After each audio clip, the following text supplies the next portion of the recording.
Thank you for staying with us on Consider This. Melisa, Sharaad and Ibrahim with you this evening as we take a look forward at what to expect in 2020. The environment, a significant theme last year in 2019. We saw many big environmental issues come to the fore. Sungai Kim Kim, Pasir Gudang, we had the haze, we had the issue of plastics come forth. Linus and rare earth was also at the top of the agenda. All that against a backdrop of a global conversation about climate change led by none other than Greta Thunberg. Now, I want to talk to you guys about the different, just looking at some of the issues that we expect to be addressed about the environment this year. River pollution was one of them, and it's the lifeblood of the country, of all citizens, right? So 2 years ago, Ganges River and Yamuna rivers are granted the same legal rights as human beings. That means in India, that means, and Ganges River is an extremely spiritual river and extraordinarily polluted. Extraordinarily polluted. 2 years ago, they were granted the same human rights as humans, right? So if you pollute the river, Ganges River and Yamuna River, it's as good as defacing a human being. 2 years down the road, 2 years down the road, it's still polluted. Yeah, because of course change and repairing something as complex as the ecosystem of the Ganges or the Yamuna rivers, perhaps not something you can turn around in a couple of years. But okay, let's put that aside. I mean, what I think is really missing in the conversation here, we talk about the problems, but there's also a lot of the innovation. You see that happening in Malaysia. We have imported, to help clean up the Klang River, Boyan Slat, who has this machine. Interceptor. Yeah, the interceptor. Where are Astro only interviewed the guy, by the way. Our colleague Cynthia did that. Why are the young Malaysians who are working in engineering, working in all these fields, are they innovating? Are they thinking about solutions to clean up our beaches and so on and so forth? You see that all the time coming out in memes, right? Also, and I had a very fascinating conversation with architects and urban planners about the necessity to redesign our cities to make them more, reduce their carbon footprint. One of the biggest issues, we always talk about plastic straws. We don't talk about cement. Cement is extraordinarily bad for the environment. So when we use cement in our built environment, we are actually doing a lot of harm to it. So how do we do that? There's innovation in architecture and urban planning that we are not putting at the center of the way we're dealing with this. We're all fixated about plastic straws and single use, which we should be. We should stop using plastic straws. During the industrial age of UK, Europe, they were very polluted. We're talking about kids going up and down chimneys trying to clean up that particular area. And these days, Western European countries are so clean, so fantastic, right? The same thing is happening to China. China is about 2 centuries behind what the UK is going through. What I'm trying to say is, for development, you have to go through this pain. Well, no, I don't think so. And I think this is the thing. We can learn from history. One, two, the technology is available. Three, there is a global compact on dealing with precisely this, right? It's called shared but differentiated responsibility. The fact that Europe polluted the planet, and including themselves, for all those years, means they have a historical debt.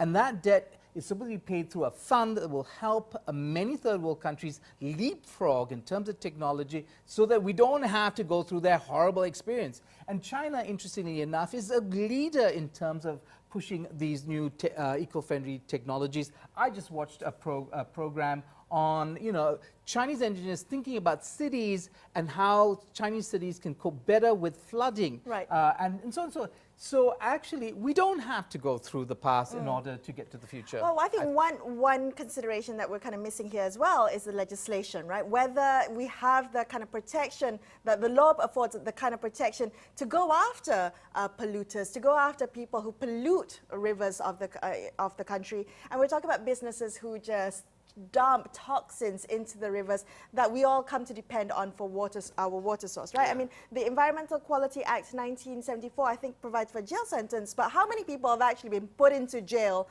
using this law? And I think we have to, this is where we kind of need to strengthen our laws when it comes to case. I mean, Linus Corporation in Pahang, that is a big problem that is still being unsolved.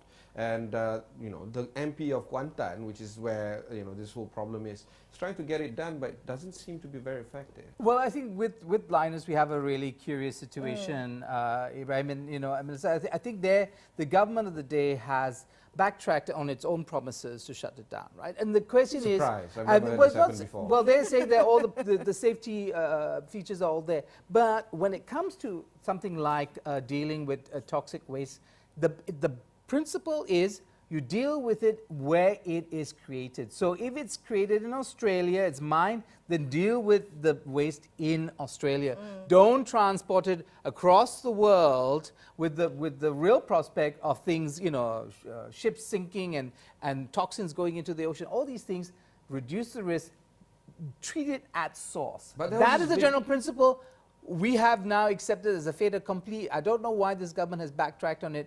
I don't think it's a good idea. It's not across the board because UBN did ship back containers upon containers of That's trash, right? Back right. to wherever they came from, That's UK, true. I mean, let's whatever. give credit where credit is due. There are some things that have happened well in 2019. I think the campaign for to eliminate the consumption of single-use plastic, that was actually quite well adopted and implemented across the country, gaining positive response.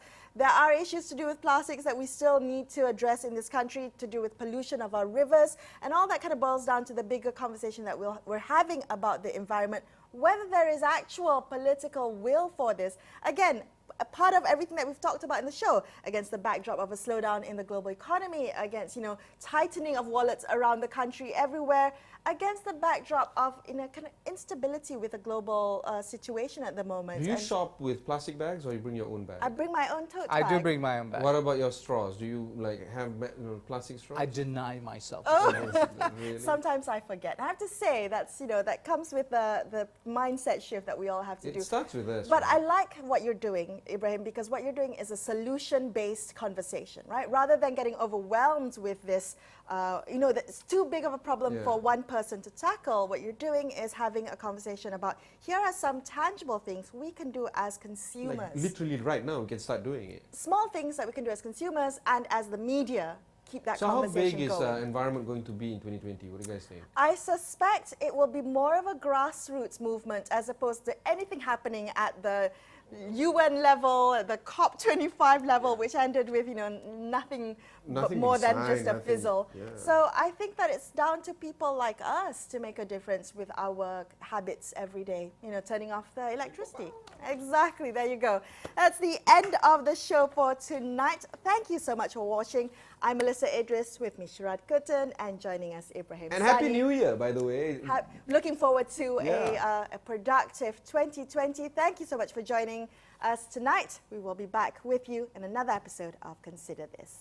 Thank you for watching and good night.